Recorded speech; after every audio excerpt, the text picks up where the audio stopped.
And you're here now Yes. in St. Maarten. Yes. Okay. Before you mentioned as if it was a pit stop before you go home. Yes. Right? But what led you to St. Maarten? How do we have a GC here in St. Maarten? Come on. So after Hurricane Maria took out the castle that God helped me build, that he wanted, our Gisi boutique, which branded and is branded Puerto Rico, and it was made with a complete higher power, all the way from the sketch than me walking around on Old San Juan to making it happen. So when I had to go back to the States after the hurricane to recoup, I lost everything. Wow. So I went back into the hospitality industry, which is very demeaning when you've risen to having your castle and your business, again, coming from nothing and reaching that level, to have to go back. Yeah. And but sometimes you have to go back to go forward 10 times harder. Yeah, it is humbling. I mean, you've what you call made it, okay, and So then at that point, God moves you where you need to be, and when you think that you're at the least and you have the nothing, is when he shows you this grace of good people around that changed my life in Palm Springs and Dana Point. Nice. They gave me, they taught me how to take better care of myself. They gave me foundation. I have a very good friend that today is one of my mentors and life coach, and he himself reminded me from when he saw me broken, foundation. Okay. And it stuck. And then he actually told me about this opportunity to come here with my job in hospitality. Okay. And Hilton was, you know, coming in here. So at that point, I decided to come in and help out. When I did, I knew there was another purpose, always.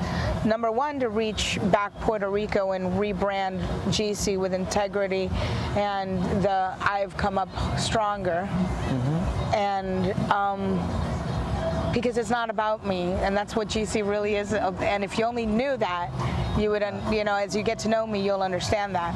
So coming here, I had a really hard moment that happened here years before, and to land here, and I asked God, really here, you know, here's healing, and everybody on the island, Prince, everyone. And I did right away, not for the cameras, because a lot of people say, oh, you do this for the, no, not for the cameras. I came and I had a few locals help me.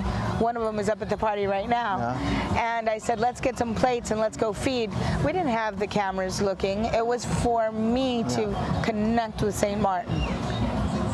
And it did, because that's what I always do when I need to connect. Yeah. I go feed. Well, I can't help but take this opportunity and plug in St. Maarten. This is a place of healing. This is a place therapeutical, as you know, and as you've mentioned over and over again. This is a place to come and get a jump start again. All right. So I'm happy that you were landed here, and let's talk about the same work that you're going to be doing tomorrow.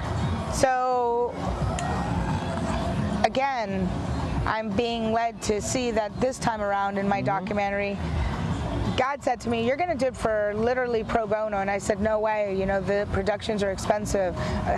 But again, there is no such thing as a no way. So I reached out and I met some amazing people that are right now behind this camera, literally on pro bono. Yeah. And you heard about the project. And my project is, first of all, let's go take care of, our islands have been in pain, and people always see it for a little bit and then they help, and then if we dare talk about it years later, then we're still milking the system on that. And they don't understand that there are people today that are there's professionals that have barely a roof still because of finances, one or the other, and are taking care of their families with maybe some light, maybe a generator still. You bring an interesting point. You told me of a story.